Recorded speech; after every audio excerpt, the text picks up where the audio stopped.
नमस्कार, मी राजेश खोपकर. क्रीडांगणच्या या भागामध्ये सर्व क्रीडा रसिकांचं मनपूर्वक स्वागत करतो. आज आपण आहो मुंबईच्या बँड्रा जिमखानामध्ये आणि या ठिकाणी समर चेस फेस्ट बुद्धिबळाची भव्य दिव्य स्पर्धा आयोजित करण्यात आलेली आहे. चला तर आपण जाऊया थेट स्पर्धेकडे.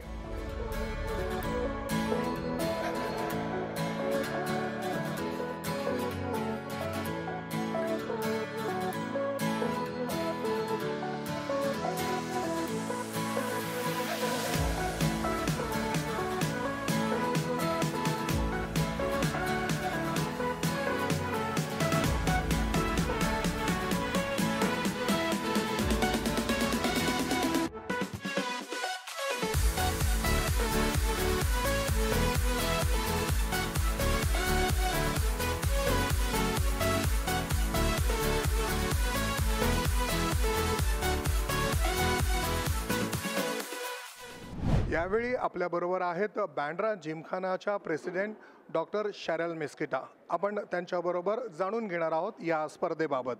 Ma'am welcome. मैम मुझे बताइए कि इस टूर्नामेंट के ऑर्गेनाइजेशन के बारे में. Welcome to the historic Bandra Gymkhana.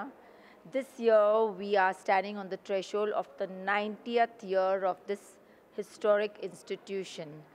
The Bandra Gymkhana was founded way back in 1935 by very three distinguished East Indian gentlemen, Dr. D.A. De Monte, Mr. Leo Rodrigues, and Mr. J.S. Pereira. And the vision for the Bandra Gymkhana was to create an institution which would promote sports, culture, social activities, and foster a spirit of community. And the Bandra Gymkhana has transformed over the last, I would say, 90 years into one of the most iconic and well-known gymkhanas in the city of Mumbai. We have members from different communities now, different walks of life, different professionals, and also well-known athletes, politicians, businessmen who are all members of this very iconic institution, and I feel privileged as the president of the Bandra Gymkhana when we are celebrating its 90th anniversary to host this very prestigious chess fest here at 2025 in the Bandra Gymkhana.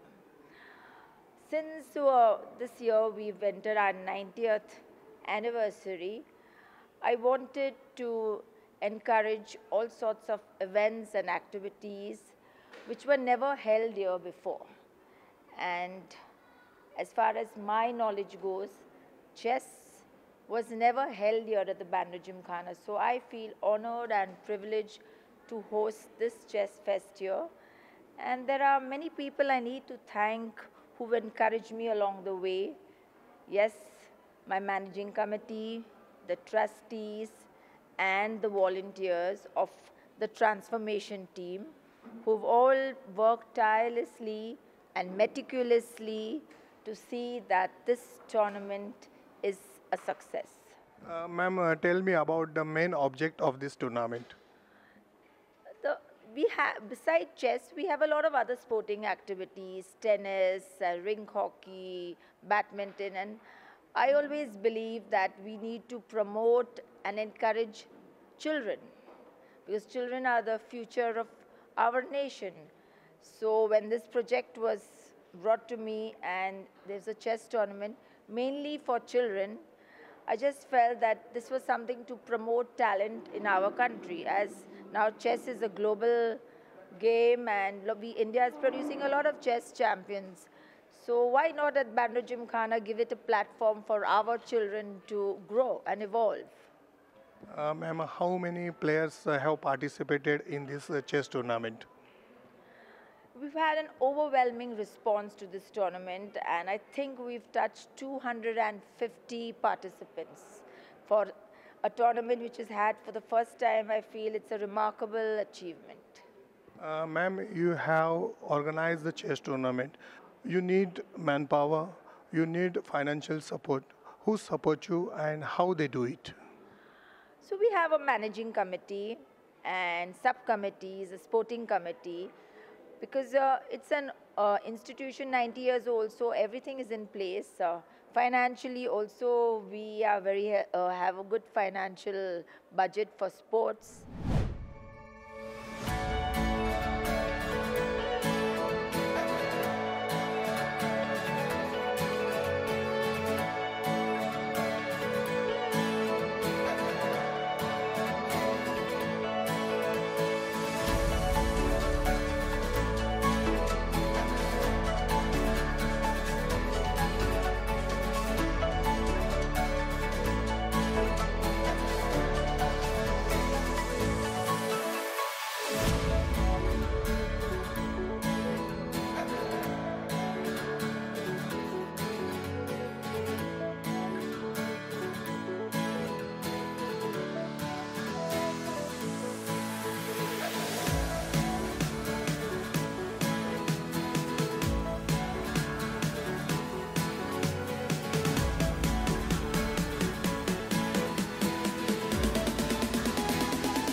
यावेळी आपल्याबरोबर आहेत माहिती आणि तंत्रज्ञान मंत्री तथा सांस्कृतिक राज्यमंत्री ॲडव्होकेट आशिष शेलार. आपल्या सगळ्यांना माहिती आहेत सर क्रिकेटचे प्रशासक आहेत, मात्र बँड्रा जिमखानाने आज जी बुद्धिबळाची स्पर्धा आयोजित केलेली आहे, सरांचं तिथे आगमन झालेलं आहे. आपण ॲडव्होकेट आशिष शेलार साहेबांबरोबर बोलूया. सर, सर्वप्रथम आपलं खूप खूप स्वागत. सर, आपण क्रिकेटचे प्रशासक आहातच, आमच्या या बुद्धिबळ स्पर्धेबद्दल काय सांगाल? सर्वात प्रथम तर मी बँड्रा जिमखाना आणि आपली चेस असोसिएशन जे आहे या दोघांचं मनापासून अभिनंदन आणि धन्यवाद करतो की अतिशय व्यावसायिक स्वरूपाची अशी मांडणी आणि असं आयोजन त्यांनी या चेस फेस्ट या बुद्धिबळ स्पर्धेमध्ये या ठिकाणी केलं आहे. आणि आमची जी बालकं आहेत ही त्या ठिकाणी अतिशय व्यावसायिक पद्धतीने पूर्णपणे ज्याला आपण म्हणतो एकाग्रता करून या सगळ्यांमध्ये सहभागी होत आहेत. आणि या पद्धतीच्या वातावरणात त्यांची जी गुणवत्ता आहे, त्यांचा जो टॅलेंट आहे, त्याला आता जास्ती संधी मिळते आहे. आणि या वयामध्ये मिळणाऱ्या संधीचं सोन्यात रूपांतर व्हावं ही आमची अपेक्षा आहे. सर, बुद्धिबळपटूंना शासनाकडून कोणत्या पद्धतीने मदत केली जाईल, असं हा एक छोटासा प्रश्न आहे, आपण काय सांगाल सर? कुठली गुणवत्ता ही त्या ठिकाणी वाढीस लागली पाहिजे, त्याला मदत केली पाहिजे, त्याला बळ दिलं पाहिजे, त्याबरोबर उभं राहिलं पाहिजे. याच संकल्पनेने राज्य सरकार काम करते. विविध स्तरावर ज्या स्पर्धा होत असतात, ज्यामध्ये राज्य सरकारसुद्धा क्रीडा विभागातर्फे अशा स्पर्धांचं नियोजन करत असते. ज्या वेळेला पायाभूत सुविधांमध्ये किंवा आवश्यक या असोसिएशनला सुद्धा मदत लागते, त्यावेळेला ती राज्य सरकार करत असते आणि अजूनही वाढवण्याचा आमचा प्रयत्न राहील. प्रत्येक मोठी गोष्ट चांगली असते असं नव्हे, पण प्रत्येक चांगली गोष्ट ही मोठी होत जाते. ॲडव्होकेट आशिष शेलार साहेब इथे आलेत. आमच्या या बुद्धिबळपटूंना त्यांनी आशीर्वाद दिला, चांगले खेळा असं मंत्र दिला. नक्कीच बँड्रा जिमखानाने आयोजित केलेल्या या स्पर्धेतून एक नवीन विश्वनाथ आनंद आपल्याला मिळाल्याशिवाय राहणार नाही. सर, आपले खूप खूप धन्यवाद, खूप खूप आभार.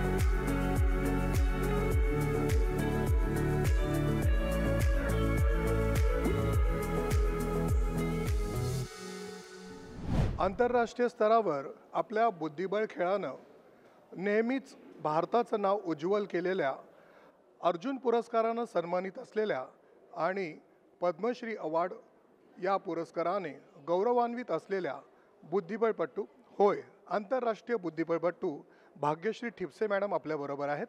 आपण त्यांच्याबरोबर बोलणार आहोत. मॅडम, आपलं खूप खूप स्वागत आहे. मॅडम, मला सांगा की आपण आंतरराष्ट्रीय स्तरावर अनेक स्पर्धा खेळलेल्या आहात. आपला काय अनुभव आहे?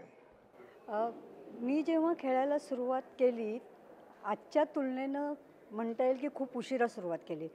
कारण त्यावेळी बुद्धिबळाचं एवढं प्रस्थ नव्हतं. म्हणजे आज जेवढं बुद्धिबळ खेळ हा लोकांच्यामध्ये पसरलेला आहे तेवढा त्यावेळी नव्हता. तरी पण कॉम्पिटिशन होती आणि मी सांगलीसारख्या छोट्या गावातून आल्यानंतर स्पर्धा खेळणं एक आव्हान होतं.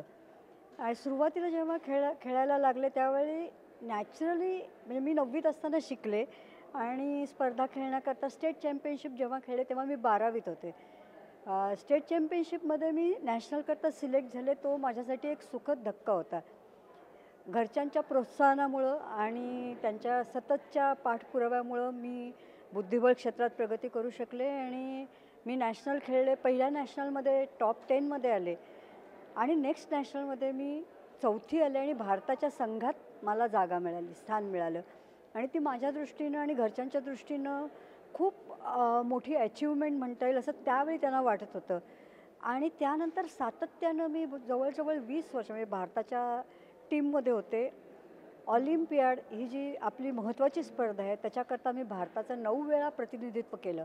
ती टुर्नामेंट दर 2 वर्षांनी होते आणि त्या स्पर्धेत मी भारताचे कॅप्टन म्हणून पण भूमिका बजावली आणि खेळाडू म्हणून पण भूमिका बजावली आणि इतके वर्ष सातत्यानं खेळले. त्याखेरीज मी नॅशनल चॅम्पियनशिप 5 वेळा जिंकले, बरेच वेळेला उपविजेतेपद जिंकले, कॉमनवेल्थ स्पर्धा जिंकल्या, एशियन विमेन चॅम्पियनशिप जिंकली आणि जवळजवळ 100-150 स्पर्धात भारताचं प्रतिनिधित्व केलं. मॅम, असा एक सामना जो अविस्मरणीय आहे, तुम्ही तुमच्या आयुष्यात कधीच विसरू शकत नाही? जेव्हा म्हणजे माझ्या दृष्टीनं सगळ्यात आव्हानात्मक गोष्ट तेव्हा होती जेव्हा मी कॅरिंग होते. मी म्हणजे लेट 5व्या महिन्यात असताना मी आशियाई चॅम्पियनशिप खेळायला गेले आणि ती स्पर्धा मी अतिशय उत्तम खेळ करून जिंकले आणि त्या म्हणजे की मी कॅरिंग असतानासुद्धा मी एवढं चांगलं खेळू शकले. त्यामुळे तेही स्पर्धा माझ्या मनात कायम घर करू नये. ग्रँडमास्टर प्रवीण ठिपसे यांच्याबरोबर तुमचं नाव जोडलं गेलं, तो आनंद कसा होता आणि मग सरांनी तुम्हाला कशा प्रकारे सहकार्य केलं, मदत केली? आम्ही दोघंही बुद्धिबळासाठी म्हणजे बऱ्याच आंतरराष्ट्रीय स्पर्धांच्याकरता जात असू. कारण नॅशनल त्यावेळेला सरकारकडून फक्त एकच खेळाडूला जायला सपोर्ट असायचा, म्हणजे मेन्स नॅशनल चॅम्पियन आणि विमेन्स नॅशनल चॅम्पियन. आम्ही दोघंही आपापल्या गटात चॅम्पियन असल्याकारणानं आम्ही बऱ्याच स्पर्धांना एकत्र जायचो आणि आमची ओळख वाढली, मैत्री झाली आणि मग नंतर आम्ही लग्न पण केलं. आणि त्यांनी मला म्हणजे बुद्धिबळ खेळायला प्रोत्साहन तर दिलंच, त्याखेरीज मला वेळोवेळी मार्गदर्शन केलं आणि त्यामुळं माझ्या खेळामध्ये मला वाटते खूपच माझा दर्जा सुधारला असं मला निश्चितच वाटते. आणि आजही जेव्हा म्हणजे आजही मी काही स्पर्धांना जाते आणि त्यांची खूप इच्छा असते की मला जायचं तर मी जाऊन खेळलं पाहिजे. पण जसं आपलं आता काय झालेलं आहे, बुद्धिबळ खूप कॉम्पिटिटिव्ह झालं आहे आणि तुम्हाला खूप वेळ द्यायची गरज आहे. असं नाही आहे की तुम्ही एखादा तास खेळलात आणि त्या जोरावरती तुम्ही काही करू शकाल. कारण आता आज कॉम्प्युटरमुळं बुद्धिबळ क्षेत्रात एक रिव्होल्युशन आली आहे असं म्हणता येईल. कारण कॉम्प्युटरमुळं तुम्हाला सगळ्या काही गोष्टी एका फिंगर टिप्सवरती अवेलेबल आहेत. म्हणजे तुमच्या वेगवेगळ्या ओपनिंगचा अभ्यास तुम्ही करू शकता आणि लाखो गेम अवेलेबल असतात आणि दर आठवड्याला साधारणपणे 3-4 हजार नवीन गेम तुम्हाला मिळतात. तर एवढ्या सगळ्या गोष्टींचा अभ्यास करण्याकरता तुम्हाला दिवसातले कमीत कमी 7-8 तास देण्याची आवश्यकता आहे. त्या आता तशा पद्धतीनं वेळ देणं शक्य नसल्याकारणानं स्पर्धांची संख्या कमी झाली आहे. तरी पण आत्ताच मी अलीकडं कॉमनवेल्थ चॅम्पियनशिप खेळून आले श्रीलंकेला आणि तिकडं जी सिनियर गटातली स्पर्धा म्हणजे ती कॉमन स्पर्धा असते त्यात सिनियर खेळाडूंच्यामध्ये मी दुसरी आले आणि मला सिल्वर मेडल मिळालं. या बुद्धिबळ क्षेत्रामध्ये करिअर करायचं आहे तर युवा पिढीला तुम्ही काय मार्गदर्शन कराल? मी असं म्हणेन की कुठल्याही क्षेत्रामध्ये म्हणजे स्पेशली स्पोर्ट्समध्ये तुम्ही ठरवून करिअर करू शकत नाही. कारण तिच्यामध्ये खूप अनसर्टन्टी आहे. कधी तुम्ही सुरुवातीला चांगले खेळत असाल, पण त्याच पद्धतीनं तुम्ही पुढं जाऊन खेळ करू शकता की नाही आणि वेळोवेळी येणाऱ्या आव्हानांना तुम्ही सामोरं जाऊन तेवढ्याच जिद्दीनं खेळू शकता की नाही हे महत्त्वाचं आहे. म्हणजे भले तुमच्याकडे टॅलेंट असेल आणि तुम्ही चांगले खेळाडू पण असाल, पण तुम्हाला सातत्य आणि चिकाटी असण्याची आवश्यकता आहे. त्याचप्रमाणे घरच्यांचा सपोर्ट असण्याची आवश्यकता आहे. म्हणजे कुठल्याही खेळाडूला यश मिळवायचं असेल तर घरच्यांच्या सपोर्टशिवाय शक्य आहे असं मला वाटत नाही. तर इवन गुकेश म्हणा किंवा प्रज्ञानंद म्हणा, आज ते पण सांगतात की त्यांच्या आईवडिलांनी अतोनात मेहनत घेतली त्यांना बुद्धिबळात ठेवण्याकरता आणि त्याचमुळं आज ते या स्टेजला येऊन पोचले. तर घरच्यांचा सपोर्ट, त्या खेळाडूची स्वतःची जिद्द आणि इच्छा, कारण तुम्ही खेळताय आणि तुम्ही टॅलेंटेड आहे म्हणून प्रत्येक वेळेला यश मिळेल असं नाही. यश नाही मिळालं तरी अपयशानं खचून न जाता तुम्ही किती जिद्दीनं पुढं जाऊ शकता, तुमची किती मेहनत करायची तयारी आहे याच्यावरच तुम्ही करिअर करू शकता की नाही ठरवलं जातं. त्यामुळे मी असं नाही म्हणणार की तुम्ही करिअर करू शकाल 100%, पण असंही नाही म्हणणार की करिअर करू शकणार नाही. तुमच्यापाशी ह्या सगळे जर गुण असतील, तुमच्यापाशी चिकाटी असेल, तुमच्यापाशी मेहनत करायची तयारी असेल आणि एक प्रकारची जिद्द असेल की कुठल्याही परिस्थितीत मला जायचं, मला जिंकायचंच आहे, ही जिद्द असणं, विल टू विन फार महत्त्वाची आहे. आणि या सगळं करण्याकरता घरच्यांचा सपोर्ट आणि आजकाल कुठल्याही खेळात तुम्हाला म्हणजे स्थान मिळवायचं असेल तर स्पॉन्सरशिपची गरज असते. कारण नुसतं तुम्ही खेळता एवढं पुरत नाही, तर तुम्हाला स्पर्धात सहभागी होणं आवश्यक आहे आणि त्याच्यासाठी असणारे खर्च खूप असतात आणि एक स्पर्धा खेळून पुरत नाही, कारण तुम्हाला वारंवार स्पर्धा खेळायची गरज आहे की तुम्हाला स्वतःचं स्थान कुठे आहे हे शोधण्याकरता. आणि याच्याकरता ह्या सगळ्या गोष्टी जेव्हा मिळून येतील त्याच वेळेला तो खेळाडू करिअर करू शकेल. मॅडम, आपण खेळ खेळत असतो आणि अशा वेळी आपल्याकडून खरोखर एक नेत्रदीपक कामगिरी होते आणि मग याची दखल घेतली जाते आणि आपल्याला अर्जुन पुरस्काराने, पद्मश्रीने सन्मानित केलं जातं. आपल्याला सुद्धा अर्जुन पुरस्कार मिळालेला आहे आणि पद्मश्रीने सन्मानित केलेला आहे. तो आनंदाचा क्षण, त्याबद्दल काय सांगाल? आज राजीव म्हणजे ध्यानचंद अवॉर्ड जे आहे ते हायेस्ट स्पोर्ट्स अवॉर्ड झालं, पण जेव्हा आम्ही खेळत होतो त्यावेळेला सरकारकडून आपल्या खेळाची पावती अर्जुन पुरस्कार मिळाला तरच मिळेल असं वाटत असल्याकारणानं तो मिळवण्यासाठी खूप मी प्रयत्न केले, म्हणजे माझ्या परफॉर्मन्सद्वारे, की मी प्रत्येक स्पर्धा जिंकले. त्यांचे जे काही निकष होते की तुम्ही 3 वेळा नॅशनल चॅम्पियनशिप जिंकली पाहिजे किंवा ह्या स्पर्धातनं भाग घेतला पाहिजे, तर ते सगळे निकष मी पूर्ण केले आणि मला तो अवॉर्ड मिळाला. तो माझ्यासाठी अतिशय आनंदाचा क्षण होता. आणि पद्मश्री ही खेळाडूंना त्यांच्या योगदानाकरता दिली जाते आणि त्यावेळेला सरकारने मी त्याच्याकरता योग्य आहे असं समजून मला पद्मश्री पुरस्काराने भूषवलं. हा सुद्धा माझ्यासाठी तितकाच आनंदाचा क्षण होता. समर चेस फेस्ट या बुद्धिबळ स्पर्धेचे कोऑर्डिनेटर गीता डिसोजा मॅम आहेत. मॅम, मला सांगा की या स्पर्धेचं कोऑर्डिनेशन आपण कसं केलेलं आहे? मी हे प्रोग्रामचं कोऑर्डिनेशन केले आहे आणि मला खूप मदत मिळाली आहे बँड्रा जिमखानापासून आणि मला पुरा सपोर्ट, एक फंटॅस्टिक टीम होती म्हणून मला हे करता आलं आणि माझं खूप अभिनंदन आहे, तुम्ही सगळे आहे आपल्याबरोबर. And with the support of Vithal Madhav and Dhananjay Sate and my husband and team of Maureen, Luz, so many girls, Yolanda, I don't want to miss out on anyone, but it's been beautiful. And the president, Cheryl Mesquita, gives her full heart and soul to us to perform. ज्या पद्धतीने गीता मॅडमने या स्पर्धेचं आयोजन केलेलं आहे, coordination केलेलं आहे, नक्कीच या स्पर्धेच्या माध्यमातून आपल्याला एक मोठा विश्वनाथ आनंद गुकेश सारखा बुद्धिबळपटू मिळेल याची खात्री आम्हाला वाटते. 17 वर्षाखालील गटातील अजिंक्यपद पटकावणारा विवान सरदाना आपल्याबरोबर आहे. आपण त्याच्याशी बोलूया. विवान, आपने चेस में बहुत अच्छा टाइम दिया है, बहुत बढ़िया खेले हो. मुझे बताइए, when did you start playing chess? I started playing chess since the age of 5. मेरी मम्मी ने मुझे चेस क्लासेस में एनरोल किया था चाणक्य चेस अकेडमी के साथ, जो अभी अपसेट के नाम से जाना जाता है. और तब से मैं चेस खेलने लगा हूँ. मैं सीखता था और 12 साल के उम्र पे मैं चेस के टूर्नामेंट्स खेलना चालू किया हूँ. Tell me about your practice.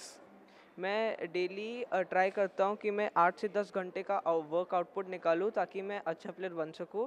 पहले से मेरा रेटिंग इतना ज़्यादा है तो मुझे इतना एफर्ट देना ही पड़ता है ताकि मैं अपने आप को सस्टेन भी कर सकूँ, और इसके कारण मैं अभी उम्मीद करता हूँ कि ये बढ़ सके ताकि मैं टॉप जेम्स की तरह भी बन सकता हूँ। Who is your favorite player in international level? I have two favorite players, Magnus Carlsen and Gukesh, because Gukesh has inspired many of us. At the age of 18, he's become the youngest world champion, and his game showed that he's psychologically strong. One of the very important things to become one of the top chess players in the world. Is your desire to play against him and defeat him? Yes, of course. Every Indian chess player wants that now. तर आपण पाहिलं तर सरदानाने या ठिकाणी आपल्याला सांगितलेलं आहे की त्याचा जो आवडता खेळाडू आहे तो कार्लसन आणि गुकेश यांच्या विरुद्ध त्याला खेळायचं आहे आणि त्यांना सुद्धा हरवायचं आहे. आपण ईश्वराकडे हीच प्रार्थना करूया की त्याच्या सगळ्या मनीषा पूर्ण होत. बँड्रा जिमखानाद्वारे आयोजित करण्यात आलेली समर चेस फेस्ट ही स्पर्धा या ठिकाणी संपन्न झालेली आहे. या स्पर्धेत अनेक चेसपटूंनी आपलं कौशल्य दाखवलं. काहींची स्वप्न अधुरी राहिली, मात्र काहींनी दिमाखदार विजय मिळवलेला आहे. नक्कीच या स्पर्धेतून आपल्याला भविष्यातील मोठमोठे बुद्धिबळपटू मिळणार आहेत याची खात्री आपल्याला या स्पर्धेच्या बुद्धिबळपटूंद्वारे दिसून आलेली आहे. आपली भेट होईल पुढील क्रीडांगणच्या भागात. तोपर्यंत धन्यवाद.